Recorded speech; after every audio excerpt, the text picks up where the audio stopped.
collision course. I'm Adrienne Pedersen, today on Upfront.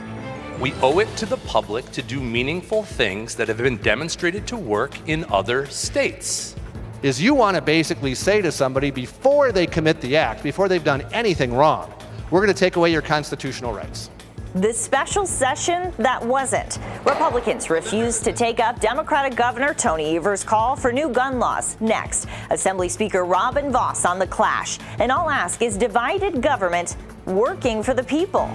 Plus, the state of manufacturing in Wisconsin. Different claims made right here on this program. We'll check the facts. Taking on the issues important to Wisconsin. This is Upfront with your host, Adrienne Pedersen. Wisconsin's divided government is front and center today. Governor Evers called lawmakers into special session Thursday to consider bills he says will help address mass shootings in this country. But the special part of the session didn't last long at all. The Senate gavelled in and gavelled out in just a matter of seconds Thursday night. The Assembly, in a longer regular floor session Thursday, also didn't take up Evers' call for universal background checks and extreme risk protection orders. Allow the vote! Allow the vote! Gun control advocates protested outside the Capitol, and Democrats accused Republicans of playing politics. You might once again ignore the will of the people for politics. And because you're in the death grip of the NRA. The Assembly on Thursday approved a package of bills aimed at preventing suicides and said that would help address gun violence. We're talking about all of this now with Republican Assembly Speaker Robin Vos. Thanks for being here. So we have to talk about what happened Thursday. I mean, you didn't have the discussion out in the public about these gun bills. Are you talking about this behind closed doors with fellow Republicans? You know, I guess we haven't spent a whole lot of time talking about it, and let me tell you why. I look at the things that we can actually get done. We know in the last session we actually voted to expand the number of databases that background checks go through. The vast majority of firearms already go through a background check. We know that on red flag orders we are not going to do something that many of us believe is clearly unconstitutional. So my frustration is that I wish Governor Evers would have brought us together and said, let's look at things we can work on together that we know we can find consensus.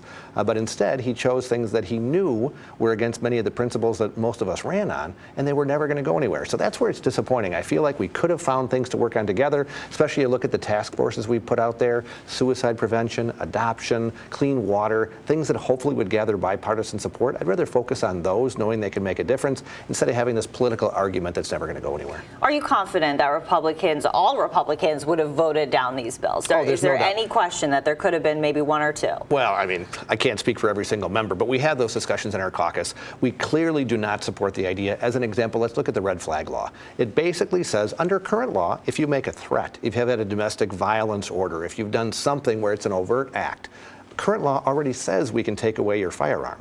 What they wanted to do was to say, I think you might do something, so I'm going to take away your gun and make you prove that you wouldn't do it. Well, that's un-American in my opinion. But they still do have a judge look at it, because I have the bill right here, and it says if the court finds reasonable grounds to take that away, and then they would also have a hearing on that. So do you not trust the court to make that decision? Well, let's remember how the process would work.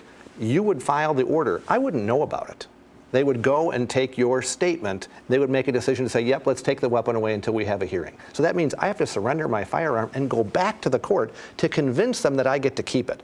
That's not the basic way we look at it. You have to have done something wrong. As an example, we don't say to a person who's going to go out on a Friday night, you might drive drunk, so we're going to take away your car. We actually make sure that you've committed the act, then potentially you lose your license and you have a penalty that's paid. But after you commit the act, someone could already be hurt by that. That's definitely true, but we can't protect everybody from every circumstance, which is why we wait for somebody to commit a wrong, and then we punish the wrong and try to make sure it never happens again. That's the same thing we have in our current law. If you have a domestic violence order, if you've done some kind of a crime, if you're a felon, you already can't have a weapon. And let's remember that in 2018, we had, I think it was 132,000 background checks. About 1,000 of those failed. For the 1,000 that failed, almost none of them were prosecuted for trying to do a background check and illegally buy a weapon. So how about if we spend our time enforcing the laws we already have on the books, focus on the things where we know we can come together and actually get something done, as opposed to what it seems like Governor Evers wants to do, which is to follow the polls, pose for holy pictures, and in the end, nothing's going to happen. Well, and you were saying maybe you could compromise with the governor. Going forward, will you be talking to him about this and sitting down to discuss maybe some future gun bills? I mean, I'm always always open to listening to the other side's perspective and seeing if there's areas that we can find common ground. But we know, as an example, suicide is such a huge issue in our state. About 75% of those who die from a firearm are either from suicide or from accidental death. Why don't we focus on the 75% where we can actually work together before we focus on the rest? And you did pass some bills about suicide. We did, and I think we have some very innovative ideas. We looked at what other states around the country have done. It was a bipartisan task force. I think both sides, I think it was universal yesterday. Almost every legislator voted for our package of bills. Those are the things that we should work on. It took a lot of hard work. It took months of progress, but we actually had an accomplishment in the end. Under Governor Evers' proposal, it's kind of bills at the last minute. This is the way it's got to be, my way or the highway. It's all politics. Well, you can't be surprised when it didn't actually occur then. Well, Democrats argue that the red flag law would be a good way to help prevent suicide.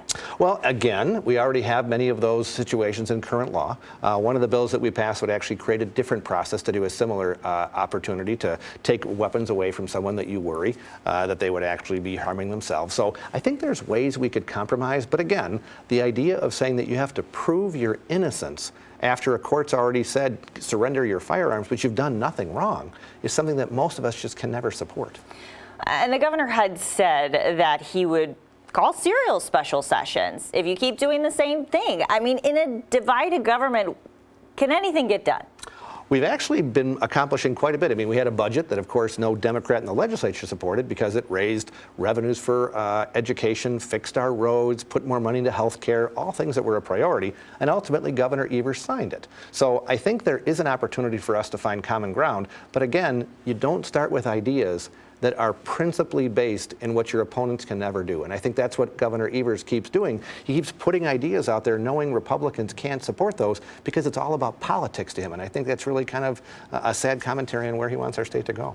We talk about that Marquette Law School poll a lot. That's really been out there. About 80% of people living in Wisconsin approve of a red flag law. But the thing I thought was interesting was that 70% of Republicans here support it. I mean, that's your base. So how do you explain your choice when 70% say they support it? Well, let's remember, first of all, I don't govern by polls.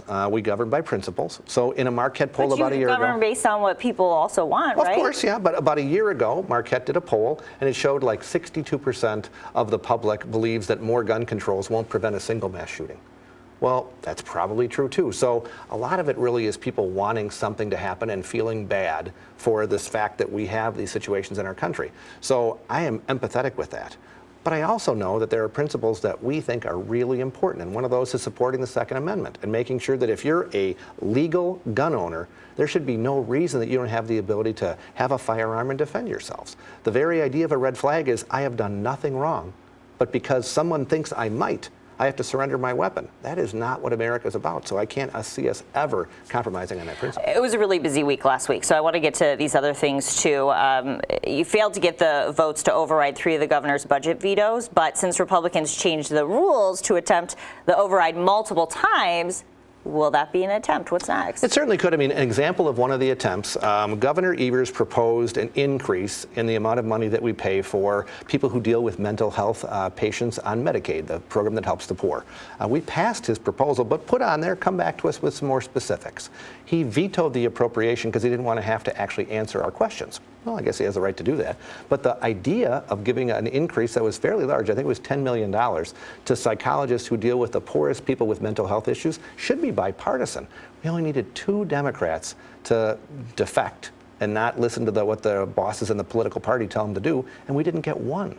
So I look and say, if we can't circle around and say Governor Evers made a mistake in vetoing his own mental health proposal, we're probably at a time where it's going to be very challenging for us. So I hope the public reacts. I hope they call their Democrat legislator and say, why are you against mental health care for the poor? And maybe we can convince some people to actually follow their district instead of following their governor. But only time will tell.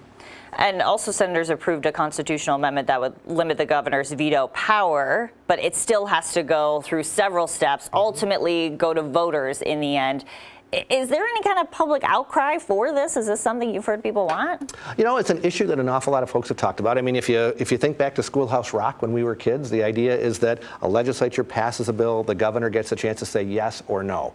Under the way that Governor Evers used his veto, he actually said yes and increased spending beyond the amount that was appropriated by the legislature. That's a core power of each branch of government. We have the power to appropriate. He has the power to say yes or no. So I think the idea that no governor should be able to increase spending unilaterally is one that probably most of the public supports, but we certainly have to keep having those discussions to build the public support. Speaker Voss, thank you. Thanks for having me.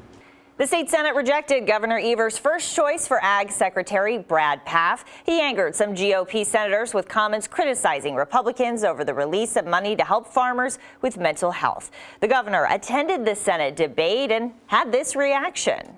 They're the best people for the job, and to think that they're going to have to keep their mouth shut for the next, who knows, 4 years in order to get approved by this Senate, that is just absolute bull. We asked Governor Evers to come on today's program. His office said he couldn't make it, but we hope to hear from him soon. The Senate might not be done firing Evers' cabinet members. Confirmation of Tourism Secretary designee Sarah Meany could be in jeopardy.